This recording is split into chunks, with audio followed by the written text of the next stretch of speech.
On March 11th, 1314, according to other sources, it was March 18th a bonfire was built on the Jewish island in the city of Paris. The bonfire was a pillar to which a 70-year-old man was tied and surrounded with brushwood soaked in flammable liquid. The old man was tied up by two executioners. The third executioner threw a burning torch.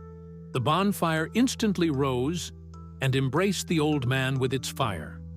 The old man, according to legend, shouted the following: "Pope Clement, King Philippe, Knight Guillaume de Nogaret, in less than a year I will call you to the judgment of God. I curse you, a curse on your royal family up to the 13th generation." The last master of the Templar order, Jacques de Molay, was burning at the bonfire. I quote from the book of Maurice Drouanat, The Cursed Kings. In fact, the knight Guillaume de Nogaret died a year before the events described, and King Philip, the Handsome of France, and Pope Clement really died within the next year, and Jacques de Molay, the last Grand Master or Grandmaster of the Templar Order, finished his journey at the bonfire. It's hard to believe, but really, 2 years before the events described, it was the most influential organization in Western Europe. 8 centuries have already passed since that moment, but still historians, writers, publicists, and journalists return to the topic of the Templar Order. And, indeed, there was one of the most powerful organizations, perhaps the most powerful organization of its time. The order has many secrets, legends of untold treasures, curses Jacques de Molay, which we will talk about later. What was the Templar Order really like? In the last release, we talked with you about the Crusade. Here, as a result of the First Crusade in the Middle East, the Kingdom of Jerusalem and several other possessions of the Western Crusaders, or possessions of the Franks, as the Arabs called them, appear. Yes, these are all kinds of city-states that had different relations with the Kingdom of Jerusalem with the Arab world. Nevertheless, the Franks and Western Knights came to the Middle East, followed by pilgrims, because the road seemed to have become safer.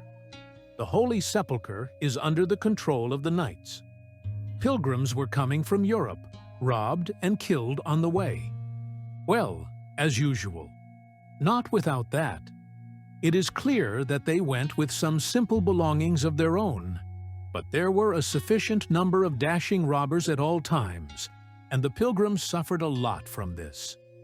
And now, a French knight whose name was Hugo de Payne, and his comrades, according to various estimates, there were either 9 or 18 of them, appear in Jerusalem at the court of King Baldwin II and tell him, "Dear King, terrible things are happening to pilgrims in general.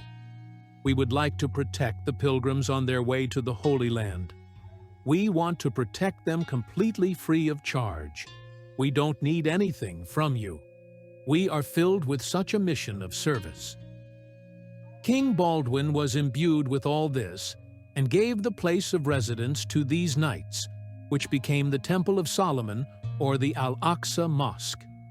That is why the Knights of the Temple were called Templars or Templars, because temple is French for temple. That's how the Templars appeared in the Holy Land. The organization began to grow. I must say that the First Crusade was really in many ways a campaign in the name of faith, in the name of the liberation of the Holy Sepulchre.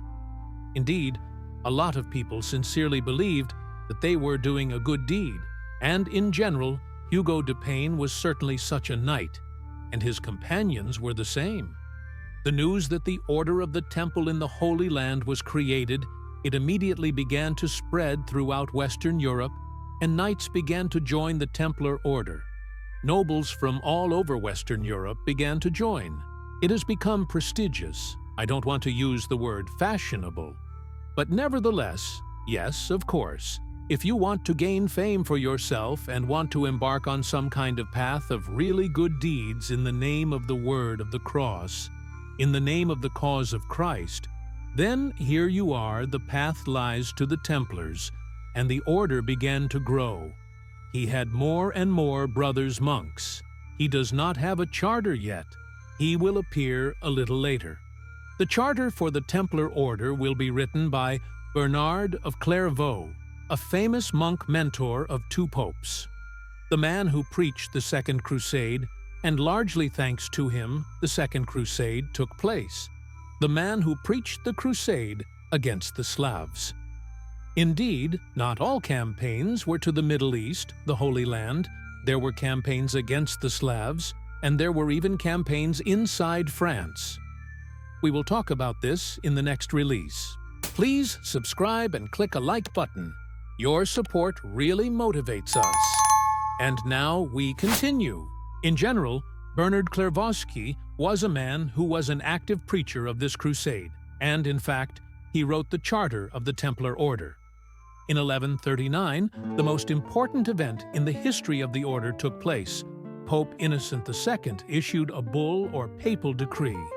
If we speak ordinary Russian, in a language called omni datum optimum, every gift is perfect. The bull said that now the Templars are subordinate only to the Pope. They are exempt from taxes, and they can travel to any land they please.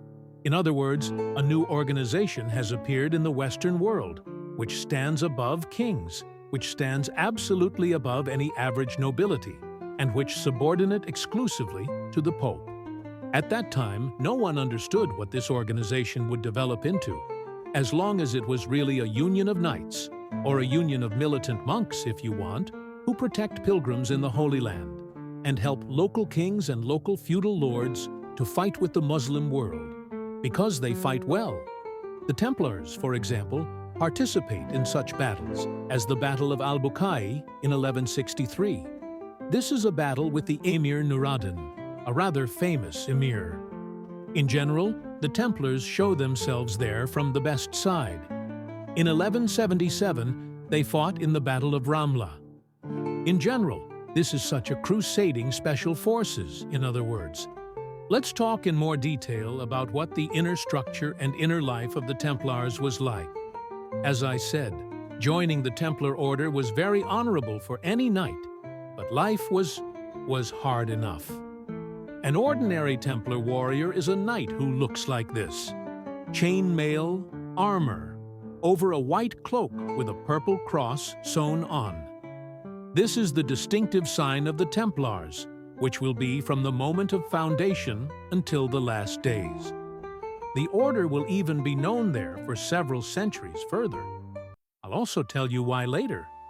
What does a Knight Templar who comes to the Holy Land do? Well, first of all, he denies all worldly goods. A vow of celibacy. No one can be hugged and kissed. Even mother of sister. Austerity, bread, water, very simple food, no frills. Fruits are allowed on some special holiday. Life consists of several things. You pray, you feed the poor. According to the charter of the order, every knight had to do this. Of course, you are fighting, because there is a constant war with Muslims in the Middle East. Monastic orders, despite the fact that they were called warrior monks, knights do not accept monastic orders. But nevertheless, in life, in asceticism, in poverty, in the severity of everyday life, in constant prayers, of course, their life was close to monastic. They were really poor knights. And here is the seal of the Templar order. It looks like this. You see, two knights are riding on the same horse to emphasize that we have no other thoughts but good goals. We are absolutely poor people. We have one horse for two knights. Yes, that's the way we have to fight. This will become the seal of the order, and then Philip the Handsome will return to this seal and explain in a different way what it means. A knight, as I said, cannot kiss and hug his sister. He renounces physical pleasures and takes a vow of celibacy.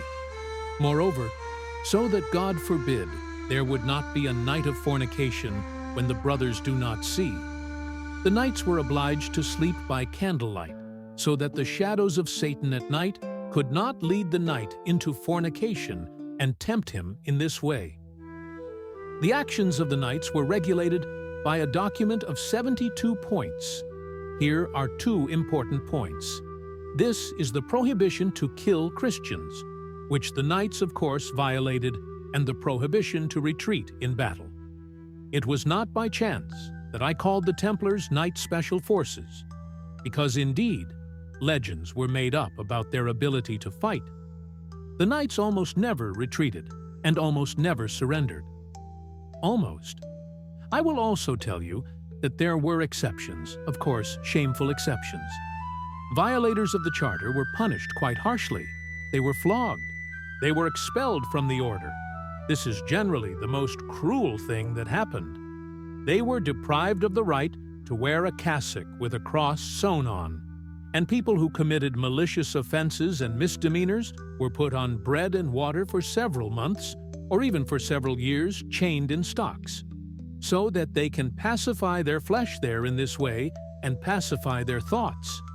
The magister was allowed to give horses and weapons to anyone, and in general, he could give anything to anyone. It was impossible to refuse the master. Everything that the master ordered you to do, you had to do immediately, if you were able to do it. I mean, if your health allowed you. That is, the master of the order was a man to whom everyone obeyed implicitly. The power of the order is growing. More and more new members are joining the order. Please subscribe and click a like button. Your support really motivates us. And now we continue. According to various sources, up to 15,000, and at the time of the peak, up to 30,000 knights were in the Templar order. Where did the money come from in the order? Because there really are legends about the countless treasures of the Templars. Knights joined the Templar order in different ways. Poor knights joined. Rich knights joined. Members of influential families and noble houses joined. All the property of the Templars who joined the order went to the order. This is the first source of wealth. The second source of wealth is roads. The Templars built an extensive network of roads in order to protect the pilgrims. Earlier, in the Middle Ages, in order to travel on the road from one county, from one possession to another, you had to pay a toll, because all the roads belonged to someone.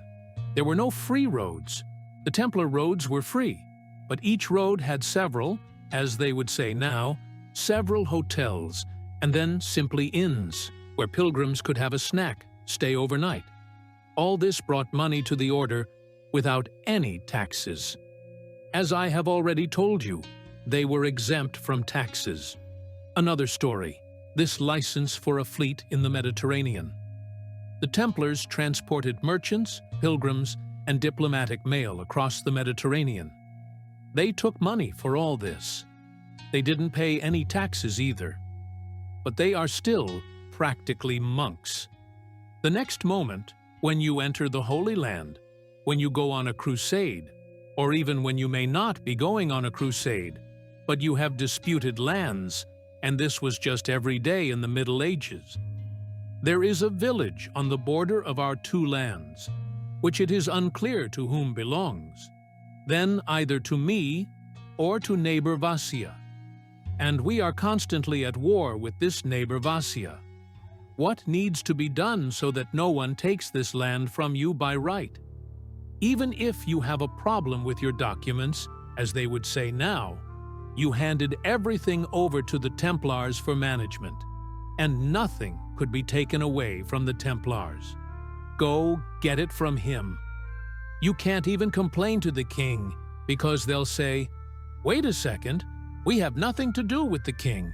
We have the Pope here. Goodbye." This is another source of income for the Templars.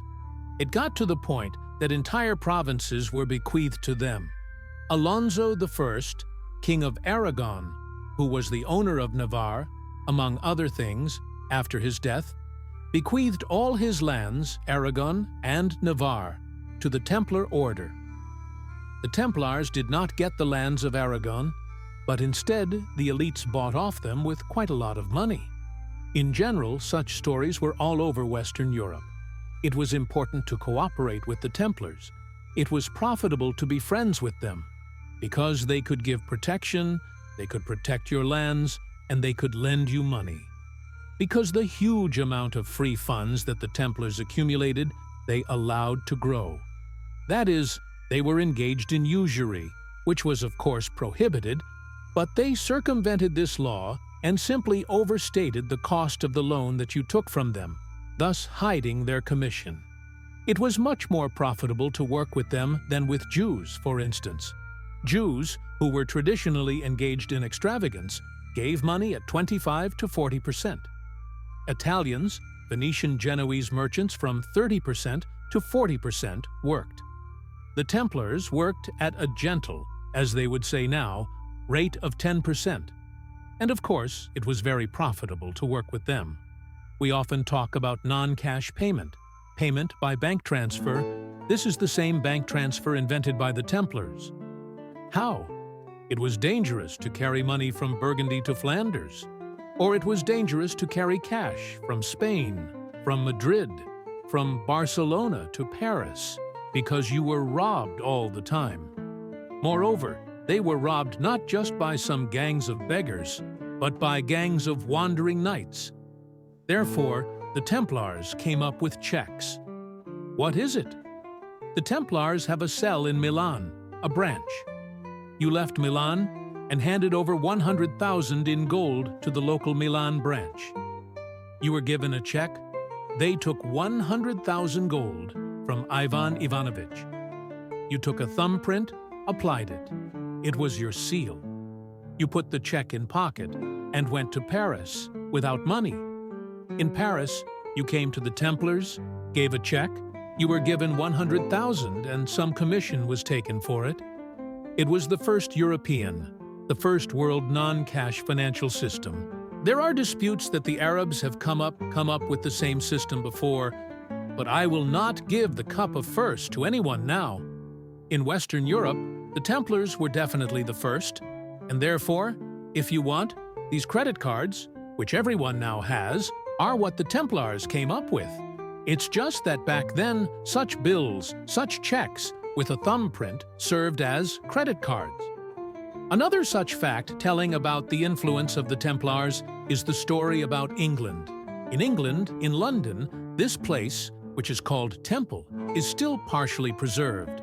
There was a temple in Paris. There was a temple in London.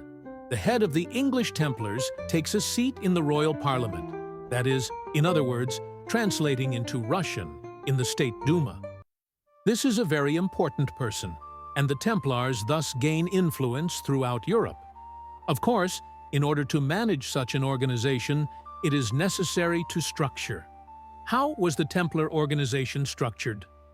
The order was divided into 10 provinces: Jerusalem, Tripoli, Antioch, France, England, Poitou, Anjou, Portugal, Apulia, and Hungary.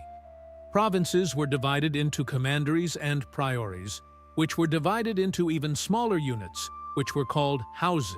That is, the structure was absolutely clearly formalized and very well branched. The main persons of the order, the master, is the absolute ruler of the order, does not obey any of the kings of the earth, except the Pope. A visitor is a clergyman authorized by the head of the order to inspect all the monasteries under his jurisdiction. Seneschal, this person who is in charge of the supply and life of the order, acts as a representative of the great the Master in his absence. And while the Master is present, he is his chief advisor. The Marshal of the Order is the person responsible for military training, and during the war, the Marshal, as a rule, leads the Templar army, unless it is headed by the Grand Master. The caretaker of clothes is a person who is engaged in equipping brothers. The commanders of 3 East provinces, Jerusalem, Tripoli, and Antioch, are all subordinate only to the Master General Chapter. Each of them has his own marshal and his own army under his command. The teams of the province were followed by the châtelains. These are the managers of castles in general. The Templars built a huge number of castles, a huge number of Gothic cathedrals. There is a myth that here they found the very Grail, that gave them the highest knowledge about construction, architecture, and mathematics so that they could calculate how to build fortresses and how to build cathedrals. Well, according to more mundane versions, they took this knowledge in the Middle East, where fortification had already moved much further forward than in Europe. Caretakers of houses, sergeants, they were managed by the rural possessions of the order. The order had a huge amount of land. Cows grazed on these lands. There were some people who cultivated allotments, harvested crops. That is, it was quite an agricultural part of the Templar corporation. Knight commanders, or unit commanders, commanded the highest ranks, but they did not have much power over the soldiers themselves. The brothers knights and sergeants of the convention were just warriors who dressed in white cloaks with scarlet crosses. They could have up to 3 horses. They could not have more. After all, the order is an emphatically poor organization, as it was thought. Therefore, only 3 horses were allowed to them. Turcopoli are light detachments that were recruited from mercenaries, usually local residents if we are talking about Middle East. They fight on the side of the Templars. A non-commissioned marshal is a person who commands sergeants' commanders. In the battle, along with a guard of knights, led the march. Flag-bearer, and also a very important person. This is the knight who carries the Templar standard. It has an important function in addition to the fact that the loss of the banner has always been considered simply the greatest military crime. Because if the banner is lost, a military unit can flee. In addition, the flag-bearers signaled with flags during the battle. How was the knight dressed? He has a hat with a knitted balaclava over his hat, then a chain-mail helmet and another helmet on top. That is, plate armor. You don't hear anything. The only way to control you, if a person is not next to you, is with the flags of the standard bearer. The most important function is almost like radio operators in modern warfare. That's the function they carried. The sergeants of the commander of the houses are the people who ensured the combat capability of the troops. And the most recent rank in the order is a clothier, a person who, as you might guess, was responsible for ensuring that the cloth or the knight's uniforms were in proper order. That is, as you can see, the structure was super branched. It had everything: finance, diplomacy, internal troops, external troops, and even, as we see, the agro-industrial complex. It was basically a giant corporation that did not obey any of the kings, had a huge amount of money. And you understand, where there is money, there are connections.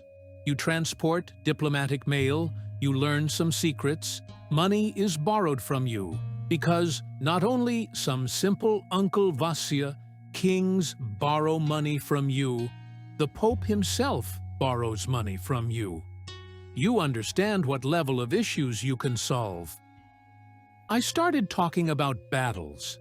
Indeed, the Templars were considered good warriors. Not that they were considered. They really were good warriors. Warriors who never retreated. But here was one of the shameful moments. The year 1187 of the Crusaders throughout the Middle East is being crushed by the absolutely brilliant Arab warrior Salah al-Din. We know him by the name of Saladin, which in general breaks these Crusaders in the tail and in the mane. And during one of the battles, the Grand Master of the Order, Gérard du Ridefort, gets captured by Saladin, spends some time there and was released. And evil tongues say that the Grand Master exchanged his freedom for the fact that he converted to Islam. A couple of centuries later, this legend will also be remembered by the French King Philip the Handsome. One of the high points in the history of the Templars in the Middle East is the capture of the city of Acre. It is 1911. The city is recaptured from the Muslims, and the Templars enter the city. The city becomes part of the Kingdom of Jerusalem, and another Templar headquarters in the Middle East unfolds in Acre along with Jerusalem. 100 years more. For 100 years, the Templars have been in the Middle East, and the city of Acre becomes their capital. In Acre, in addition to the Templars, there are two other orders, the Order of the Hospitallers and the Teutonic Order. The Teutonic Order, he will mainly be known for his deeds on the lands of the Prussians, the Balts. He will be known for his warriors with Poles and Russians on the other side of the world. But while they are there in the Holy Land, there is fierce competition between the orders. For example, when there is a war between two Italian republics, the Genoese and the Venetian. These are the two main traders on the Mediterranean Sea. Both republics hire on their side, some Templars, some Hospitallers, some Teutons. The Templars take an active part in all these feuds. I told you that they cannot kill Christians, but in 1241, for example, they conspired, the Templars I mean, with Damascus, conspired against the Teutons and Hospitallers, and during the skirmishes, they quite harshly cut out fellow competitors from other orders. As I have already told you, they have more and more money, more and more influence, and in general, in the Middle East, the Templars, of course, mainly fight on the side of Christian kings or on the side of the Franks, as the Arabs called them. But they absolutely do not disdain to enter into an alliance with Damascus, to enter into an alliance with some Arabs, and with great pleasure to fight for money or for some political ambitions. The Templars are learning, becoming a huge corporation that has its own fleet, which has its own banks, which have their own private military corporations. And then the first question becomes, because when we talk about the Europe of the Middle Ages, then there is no such thing. A nation of the French, a nation of the English. It'll show up later. A nation of Spaniards. England and France will be born as nations during the 100 Years' War, when the Spaniards will win and finally expel the Arabs from the Iberian Peninsula. So far, this is still a feudally fragmented Europe where the power of kings is just beginning to strengthen, and it is unclear, or rather it is clear that of course the Templar Order is an organization that is probably more influential than some kings. Perhaps not more influential than the King of England or the King of France, let alone a king from some Hungary or the Czech Republic. Of course, who is more important than the Templar? Of course, it is more important to negotiate with them. It is in these 100 years that the Templars acquire the peak of their power. At the same moment, there is a fall of the Western kingdoms, fall of the Crusader kingdoms. Because the Crusades are losing their popularity, luring people into them is becoming more and more difficult. Because in one of the Crusades, the Crusader brothers plunder Constantinople, which is a Christian city. There is a constant massacre, money withdrawal, internecine strife already between the Crusaders themselves in the Middle East.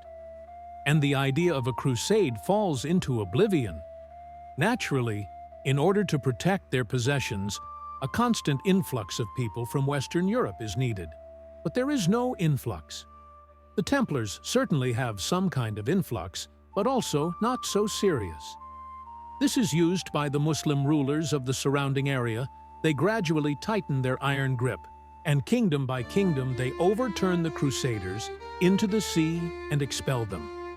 At some point, namely by 1291, the city of Acre, where the Templar headquarters stands, becomes the last stronghold of the Western Knights or Crusaders in the Holy Land. In 1291, Acre comes to an end. This is an epic assault, which should be told separately. It all starts with the fact that, having remained the last stronghold of the Crusaders, Acre is crying out for help to Western Europe. And now the Pope is sending mercenaries. 1,600 soldiers from Lombardy sail to the city of Acre, and everything would be fine. But there is one small nuance. Pope, of course, sent them, but did not say who would pay for it. And there is no one to pay. Because the Templars don't want to pay for it, they say, "We are fighting here in the name of Christ. Why are we going to pay?" "We won't pay you." The King of Cyprus, which at that time is the last big major Crusader kingdom, he also does not want to pay for it. What do mercenaries do? Like all mercenaries at all times, They go outside the city because the Templars do not allow them to rob in the city and begin to rob the neighborhood. They start robbing the neighborhood. They start taking cattle, provisions, money from people. And at some point, a skirmish also begins in the city because it is necessary to understand how life is arranged. This is not a city in which only Templars, Hospitallers, Teutons, and other residents of this city sit. They are all Catholics too. No, absolutely not. Jews live in the city. Muslims live in the city. Moreover, the Templars agree with the Muslim rulers that you do not offend our pilgrims, and we will not touch your Muslim population in Acre either. They have a mosque, please. And all this somehow exists. That is, there are no such absolutely ruthless clear boundaries. If the war is not going on, and now the Lombards are attacking Muslims, robbing, slaughtering, of course, raping someone. And this becomes known to Sultan Kalaun, who by that time is already one of the most serious players in the Middle East. This is the Mamluk Sultan. He demands immediate, of course, in fact, his goal is to demolish Acre, demolish the Crusaders, already liberate the neighbor east of the Franks. And he uses this beating of Muslims as an excuse. He sends a letter to the city of Acre and says, "Dear fellow Templars, extradite the criminals, arrest them, send them to me. I will judge them myself." To which the Templars replied, "No, we have found everyone, dear Sultan. We will punish everyone." And the Templars make a feint. They pull out of prison convicted of serious crimes, murders, robberies, and violence. And I think there are 10 people there, and they say, "Dear Sultan, you know, we executed the instigators." The Sultan has his own spies everywhere. He says, "Well, listen, let's finish these games. You are deceiving me, and that's why I will come myself and punish your rapists here." He gathers a huge army, and in the autumn of 1290 he moves to Acre. But in the campaign he dies, and his work is continued by his son Khalil, who next year in 1291 in March moves to storm Acre. Now it is difficult to understand how many people he had, according to various estimates from 60,000 to 600,000. I think there were not 600,000, there were 60,000, quite possibly. In general, as I now understand, the storming of Acre has become a tool for filming all films about the Middle Ages, or all fantasy. Well, in particular, I'm sure that the writers and directors of the battle scenes were inspired by them when shooting Game of Thrones and filming The Lord of the Rings. Now, I'll explain why. This huge army of Mamluks is moving towards the city of Acre. There are about 15,000 fighters in the city. These are Templars, Hospitallers, Teutons, and royal units. They are preparing to guard Acre. A huge number of throwing machines, ballistas, catapults are moving with the Mamluks. Each catapult was built so huge that each catapult had its own name: Mighty, Merciless, the Avenger, and so on. That is, if you remembered the storming of Gondor in The Lord of the Rings, there is this huge ram, in which the fire was in the wolf's mouth. It was also called somehow. And these things, this is something mystical, when inanimate objects, like cities, acquire their names. Of course, this instills almost magical horror. The siege of Acre begins on April 5th. An eyewitness of those events comes out on the fortress wall, looks down, and sees that the whole valley is strewn with scarlet tents. It's the Sultan's army that has come. The same 60,000 people who are starting to place catapults, ballistas, and stone-throwing machines in front of the city of Acre. What is an acre? Now it is located on the territory of modern Israel. It is a city, high fortress walls. In front of the fortress wall on one side is a moat, and on the other side is the sea. And this is a huge advantage, because the city cannot be cut off from water and provisions. The residents of the city have their own fleet.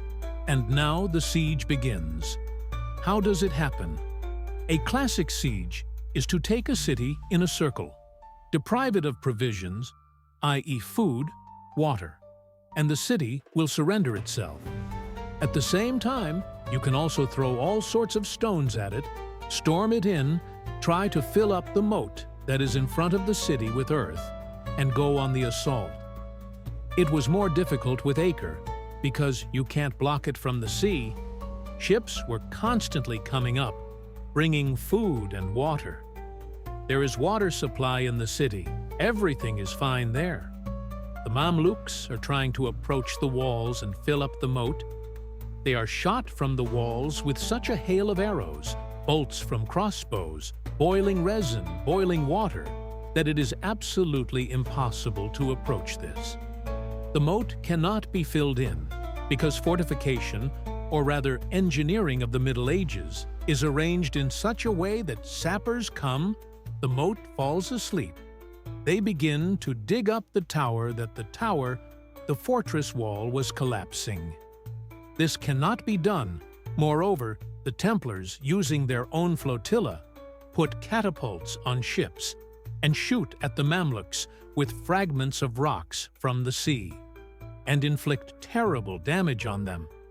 These catapults themselves are protected by cowhide shields, and it is impossible to pierce them with a bow in any way. One of the catapults was so big that the ship was overloaded and at some point sank.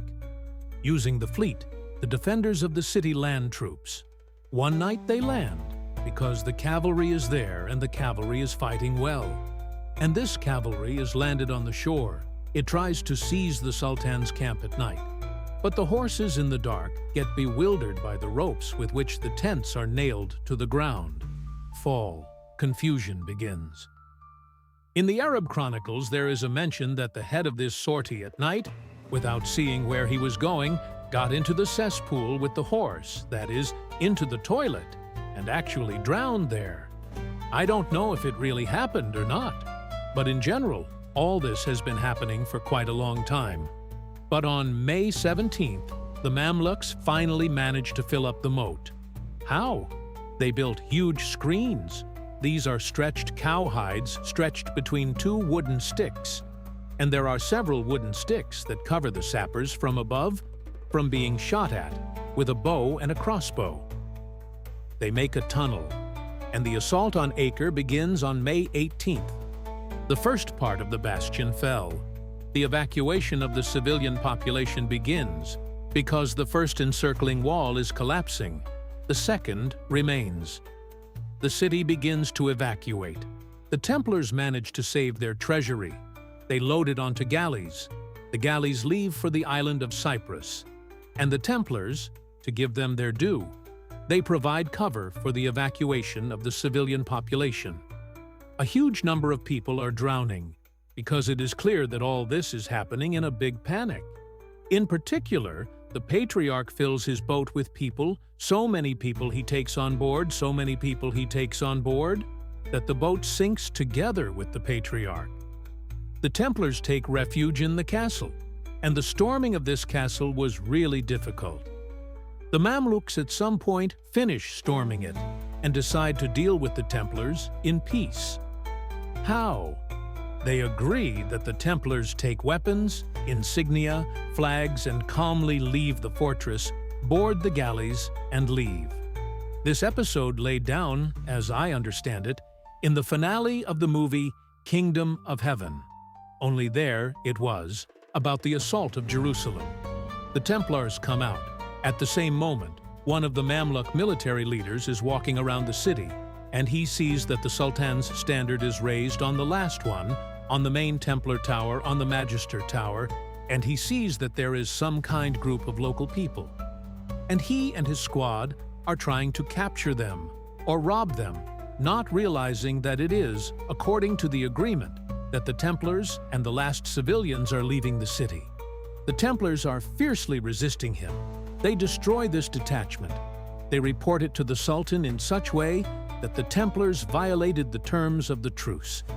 He announces the next assault. The Templars, around 200 people, remain in the tower, and the last assault begins. Speaking about Acre and the retreat of the Templars, I would like to say that, for example, Guillaume de Beaujeu, a man who was at that moment the master of the Templars, he fought on the front edge during the siege and died. When there was the first assault, an arrow hit him, and when he saw that the Templars were starting to retreat, he turned around and said, "Don't you see? I'm not running. I'm dying." He was taken to the hospital. He died there within a few hours. But really, they showed absolutely unimaginative miracles of bravery. Returning to the last assault, 200 people with a small number of civilians are hiding in the Magister Tower. On May 30th, the assault begins. That is, what kind of assault? Sappers dug up this tower, the tower crumbled, and the last defenders of Acre died there. And those who did not die were finished off by the Mamluks accordingly. This is how Acre fell and thus ended the era of the Templars in the Middle East. They are moving to Europe. After 50 years, the pilgrim Ludolf Saddam travels to the Middle East and meets two old men with families who turn out to be the last two Templars. They somehow survived. They converted to Islam or agreed with the Mamluks. In short, they were not touched. They and their families live in the mountains, grazing or shearing sheep there, in general, some kind of peaceful craft. They told that they are the last two Templars, and Ludolf did everything so that they and their families are evacuated to their homeland. They are received by the Pope. The story that they converted to Islam is, of course, immediately hushed up. They will tell that here they are the last two heroes. 50 years later, they return to their homeland. This is how the history of the Templars in the Middle East ended, and the last period of the history of the Templars began already in Europe. The last part of the Templar history is connected with France. In general, the Templar order is associated with France. The overwhelming majority of all its Grand Masters are French nobles. The order makes its capital Paris, or rather, there will be a fortified fortress in the center of the city of Paris. Nowadays, it hasn't been preserved. Before we talk about the defeat of the Templars, we need to tell about the French King Philip the Handsome. I have already said that at this, when the war begins because of the formation of the nation, the war for a rigid, centralized state. Philip the Handsome is the man who began to consolidate France, fighting with everyone in a circle, with the British, with Flanders, with the Burgundians, with small and large feudal lords, subordinating them to his will. Naturally, this war requires money. Philip constantly needs money. The French crown constantly needs money. Where to get money? Of course, money should be taken from banks. But there are no banks. There are usurers, and the main usurers are Jews. Philip the Handsome arranges several Jewish pogroms. In particular, Jews are accused on all sorts of far-fetched grounds that they eat children, for example. Or that means they somehow blaspheme the faith of the cross. All their money is being withdrawn from them, and Jews are being expelled from France. And actually, why is the Jewish island the one where the last Templar master was burned? Why is it called Jewish? Because a Jewish family was burned there. Precisely because they are, I don't remember this accusation anymore, there the child was eaten, or there they spat on the icon. But they were accused of something, because they were a family of loan sharks. Money was taken from them. Philip is constantly engaged in the seizure of money from Jews, from Italian moneylenders, and from some aristocrats with whom the crown is at war from time to time. That is, the crown needs money. The crown receives this money. The second part of Philip's war is a very important war against the Pope, because, well, the war is cold after all. Weapons. Even Philip the Handsome did not reach this point. You can't fight with the Pope with weapons. Who is the main ruler of the Western world? the king or the pope? The pope believed that it was him, because by God's grace. And I am the representative of God on earth, that is, the highest authority. Therefore, let you obey me. The apotheosis of this war is the war of Philip with Pope Boniface VIII. First, there were arguments in letters. Then, at some point, Philip forbids the export of precious stones, silver, gold, and copper from France. This means that the Pope is deprived of income from French churches. The Pope immediately calls Philip the Handsome to his court and says, "In general, I am the representative of God on earth here. You're only a king at all. That's why you're coming to Rome. I will judge you." And the exchange of letters begins. The Pope issues several bulls accusing Philip the Handsome of arbitrariness. And in France, in the elite of France, fermentation begins. Because the elite also does not understand now it is necessary to support the Pope or Philip.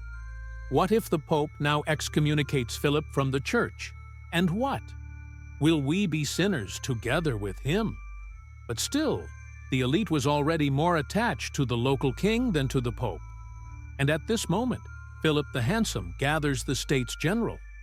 Many consider this to be the foundations of parliamentarism in France because the States General is the highest deliberative estate body, where there are representatives of all estates who gather at important moments for the country to make important decisions. In fact, he gathered them so that the elite would say, "We are together with our king, we are against the Pope." And indeed, the elites say this, and Philippe thus demonstrates that France, or rather the elites, have completely firmly rallied around their king. That is, we are not afraid of the Pope. Philippe sends his representatives to Rome. According to rumors, Boniface XVIII is being killed. Perhaps he is dying himself. Perhaps he is being killed, and Philip the Handsome is behind it. And at this point, another important historical event begins. This is the Avignon captivity of the popes.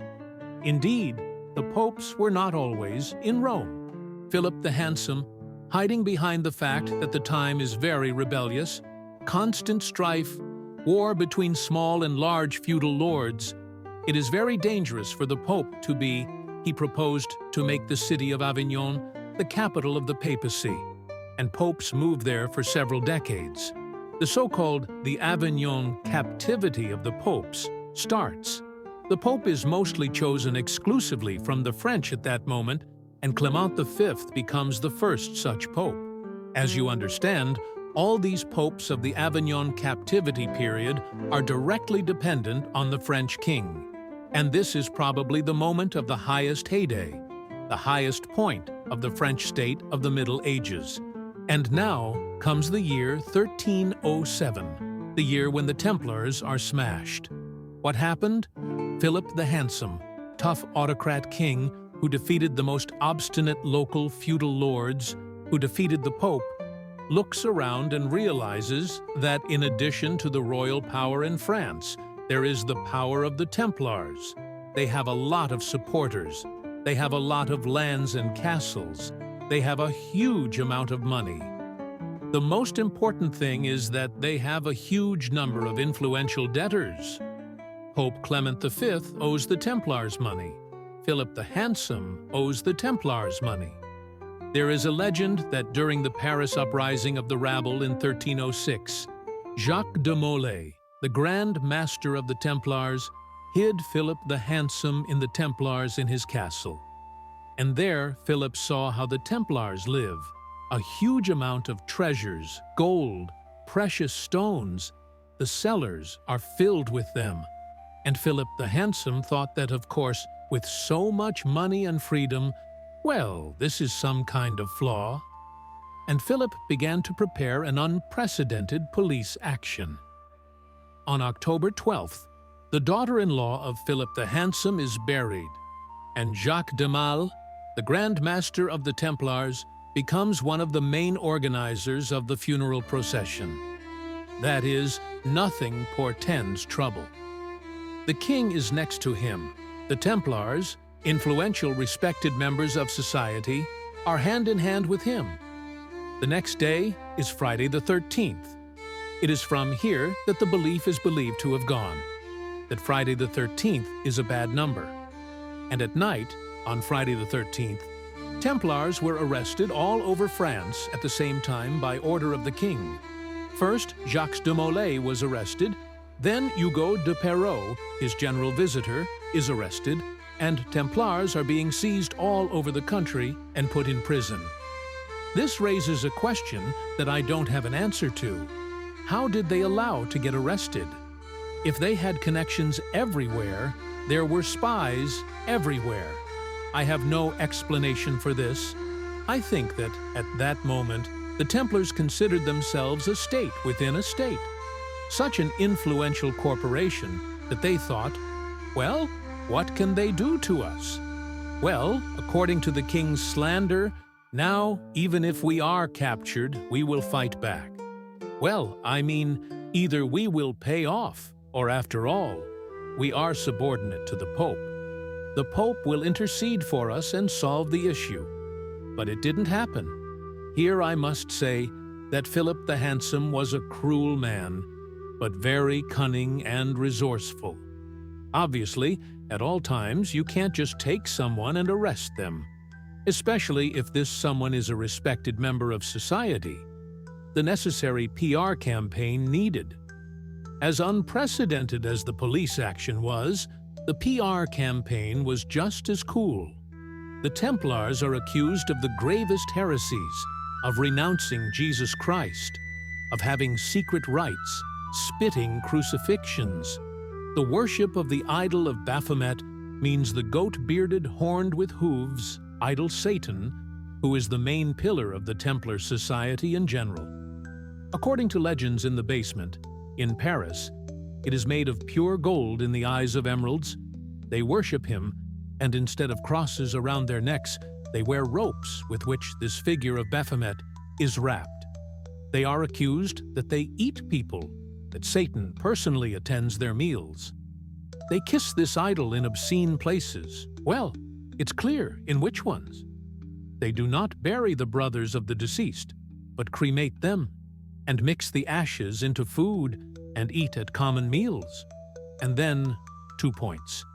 I told you that one of the Grand Masters, once surrendered to Saladin, is being pulled out. That 100 years ago he converted to Islam, and since then the Templars have converted to Islam and also believe in Satan. Here is such a mixture of beliefs, and most importantly, the seal. Here you see 2 knights riding on the same horse. The Templars will tell you this from poverty, but in fact this is the main gay community. Well, of course, 2 men are riding a horse. Why are they riding a horse? Why is one hugging the other? Well, it's clear why. They are accused of sodomy and even bestiality. In general, such a set of theses is thrown out on the heads of the uneducated French population. And of course, everyone is horrified, because it is clear that the money is from Satan and from homosexuals. Well, where else can there be money? It is clear that a man of the Middle Ages, not only medieval, nowadays they are happy to believe it. In general, the arrest of Templars all over the country begins. The trial begins. The Templars are tortured. The Inquisition acts in the cruelest way, and Grand Master Jacques de Mal and Hugues de Perrot and hundreds of knights across the country plead guilty to all this. Yes, they say Baphomet was kissed in obscene places, cremated dead comrades, engaged in bestiality, engaged in sodomy every day. Naturally, that's how it was. Well, they were tortured in the cruelest way.